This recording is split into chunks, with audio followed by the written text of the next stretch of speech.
Ações são o melhor investimento que existe quando nós falamos de multiplicar a nossa grana. Mas não basta simplesmente nós investirmos em qualquer ação. Nós, jovens ascendentes, quando formos investir o nosso dinheiro, precisamos fazer um tipo de filtro para descobrirmos qual ação é boa e qual não é.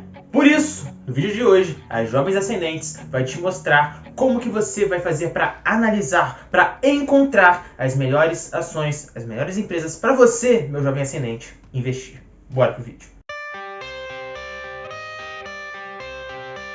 A análise de uma ação, de uma empresa, pode ser feita de duas formas. Primeiro, se você não tem uma empresa em mente para investir, comece pesquisando, procurando informações sobre setores de atuação na economia. Você não precisa de cara escolher já uma empresa para investir, você pode começar primeiro estudando algum setor. Se você se interessa, por exemplo, pelo setor de saúde, você pode começar estudando quais empresas fazem parte desse setor, como que o setor funciona, como que é a dinâmica das empresas desse setor, como que é a participação de mercado, ou market share, em inglês, de cada uma dessas empresas. Fazendo assim, pode ser que tenha alguma empresa que te chame a atenção, e aí sim, você vai dedicar agora seus esforços a estudar sobre essa empresa em específico. Segunda maneira, se você já tem uma empresa em mente que você queira estudar, que você potencialmente queira investir, você já vai de cara estudando sobre a empresa e depois você pode se aprofundando mais no setor das empresas concorrentes, se essa empresa realmente é a melhor daquele setor ou se há opções melhores. Você pode fazer dessas duas formas, mas tenha em mente que quando você escolhe uma empresa para investir, você precisa se atentar a alguns pontos primeiro. 1. O que essa empresa faz? 2. Como que essa empresa ganha dinheiro? E 3. Qual é o tamanho da empresa? Essas 3 informações de início são essenciais para você conseguir entender melhor da empresa e aí sim continuar a sua análise. Feito isso, agora a gente precisa definir qual tipo de análise nós vamos usar ao analisar uma empresa. E ela pode ser feita de duas maneiras também. Primeira maneira, análise gráfica ou análise técnica. Essa análise consiste no estudo dos gráficos de um ativo, na variação de preço dele, para ver se aquele momento é o momento ideal para comprar ou vender aquele ativo, só olhando o gráfico. Segunda maneira, análise fundamentalista.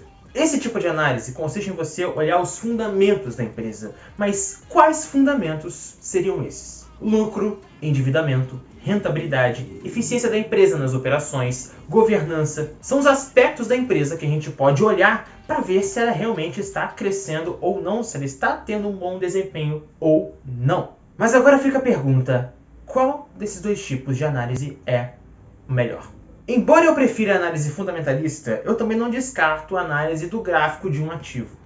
Eu digo isso porque se teve uma coisa que me fez, de certa forma, perder dinheiro, ter uma rentabilidade negativa em muitos dos ativos, foi não ter olhado para o preço. Entenda uma coisa, preço importa. E eu não estou dizendo aqui para você se aprofundar, ser um mestre em análise gráfica, análise técnica, mas também não estou dizendo para você não ser. A gente não precisa só escolher um dos dois lados, análise gráfica ou análise fundamentalista. A gente pode, de uma forma, usar as duas em conjunto. O que eu estou querendo dizer é, leve os gráficos, leve o preço da ação em consideração quando você for investir nela, porque isso vai fazer diferença. Um ótimo ativo, mas comprado num preço muito elevado, pode fazer você perder dinheiro. Então, quando você for analisar um ativo, procure saber qual é o momento que ele está, se está no momento de pico no preço, se é o maior preço, a máxima histórica daquele ativo, se está no momento de baixa, por que aquele movimento aconteceu. Faça isso porque isso pode fazer toda a diferença para você. Mas, agora sim, a análise fundamentalista a gente nunca pode deixar de lado, jamais a gente pode descartar. E na minha opinião, talvez ela seja a principal parte disso aqui que a gente vai estar analisando. Porque não adianta nada comprar também um ativo muito barato, mas não ser um bom ativo.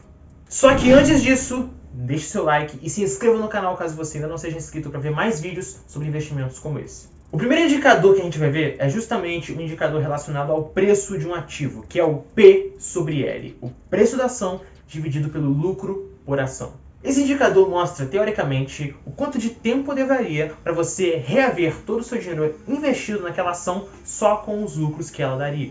Mas para isso a gente precisa levar em consideração que tanto a cotação da ação quanto o lucro por ação permaneçam os mesmos ao longo do tempo, o que não acontece. Por exemplo, vamos supor que a empresa fictícia ABCD4 ela esteja cotada a R$10 a ação e tem um lucro por ação de R$1. Se a gente fizer essa conta, 10 dividido por 1, 10. Ou seja, levariam cerca de 10 anos a empresa, com a mesma cotação de hoje e com o mesmo lucro por ação de hoje, levaria 10 anos para você reaver todo o dinheiro que você investiu na empresa só com os lucros que ela daria. Quanto menor o P sobre L, melhor, pois isso teoricamente indicaria que a empresa está mais barata. E também o contrário é verdade. Quanto mais alto for o P sobre L, mais teoricamente cara a empresa estaria. Próximos indicadores que a gente vai ver agora estão relacionados ao endividamento da empresa. E são 3. Primeiro, dívida líquida sobre patrimônio líquido. A dívida líquida de uma empresa é toda a dívida dela, que seria a dívida bruta, descontada do caixa da empresa, que é o dinheiro que ela tem em caixa, que ela tem em mãos para poder usar.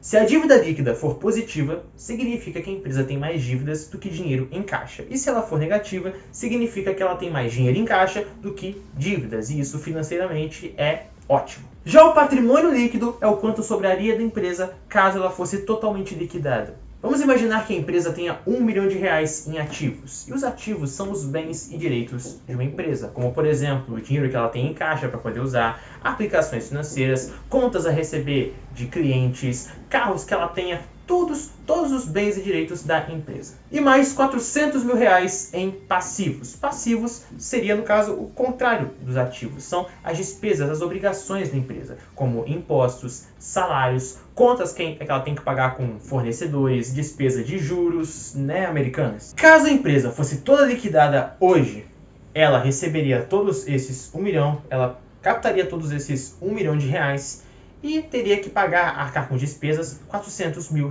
Fazendo a conta, 1 milhão menos 400 mil dariam R$600 mil de patrimônio líquido da empresa, que é o que de fato sobraria para os sócios, para os acionistas, para os donos do negócio. E a gente pode ver o grau de endividamento de uma empresa comparando a dívida líquida com o patrimônio líquido dela. Se o indicador dívida líquida sobre patrimônio líquido ou DL sobre PL, não confunda PL com P sobre L, que é o preço sobre lucro, são coisas diferentes.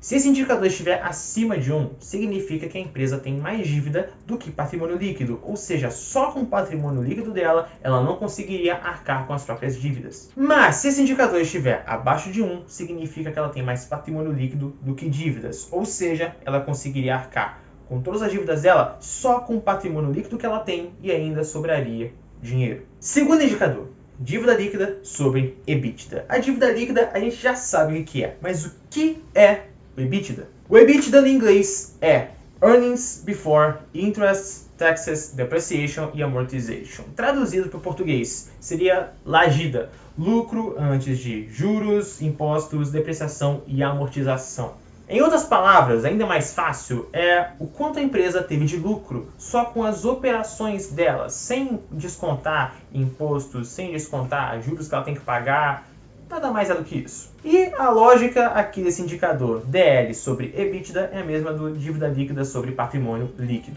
Indicador acima de 1, mais dívida do que EBITDA. Indicador abaixo de 1, mais EBITDA do que dívida. E o terceiro indicador, liquidez corrente. A liquidez corrente é a divisão do ativo circulante pelo passivo circulante da empresa.